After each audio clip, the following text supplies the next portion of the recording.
የኖቲንግሃም ፎረስት ባለቤት ኢቫንጀሎስ ማሪናኪስ ፎረስት በወራጁ ሌስተር ጋር አቻ በተለያየበት ጨዋታ ሜዳ ላይ በመውረድ አሰልጣኙ ላይ የጮሁ ሲሆን የኖቲንግሃም ፎረስት ባለቤት በክለቡ አቻ መውጣት በጣም መናደዳቸው ነበር የተነገረው።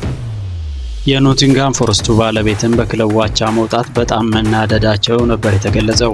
በሲቲ ግራውንድ በተደረገ ጨዋታ በ16ኛው ደቂቃ ኮነር ኮዴ ወራጁን ሌስተር ቀዳሚ ቢያደርግም ጊብስ ዋይት በ25ኛው ክሪስ ውድ በ56ኛው ደቂቃ በማግባት መሪ አድርጎ ለ25 ደቂቃዎች ያክል መሪ የነበረው የኑኖ ቡድን ከብራይተን ለሌስተር በውሰት እየተጫወተ የሚገኘው ፋኩንዶ ቦናቴ በ81ኛው ደቂቃ አቻ ያደረገ ሲሆን ይህችም ጎል የኖቲንግሃም ፎረስትን የቻምፒዮንስ ሊግ